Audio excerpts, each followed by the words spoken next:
The Sony Xperia VIII Mark 8 is shaping up to be Sony's next flagship smartphone for 2026, promising to push the boundaries of mobile multimedia and creator-focused features. Early leaks suggest it will be powered by a top-tier Qualcomm Snapdragon 8 series chipset, likely the Elite Gen 5 or Gen 4, paired with generous RAM and storage options that can handle heavy multitasking, pro video editing, and 4K workflows with ease. The display is expected to continue Sony's tradition of excellent panels, likely a 6.5 to 6.7-inch 4K HDR OLED with a high refresh rate,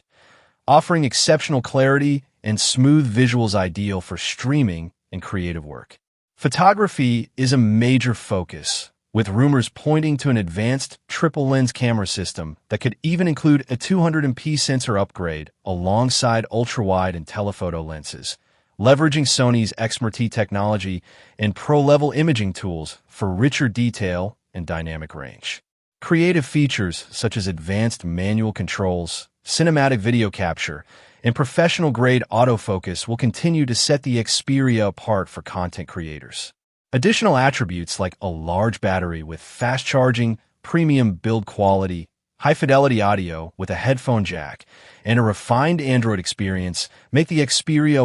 VIII a compelling choice for users who want a true flagship that blends performance, imaging excellence, and creative flexibility, though many details remain based on leaks and should be confirmed at launch.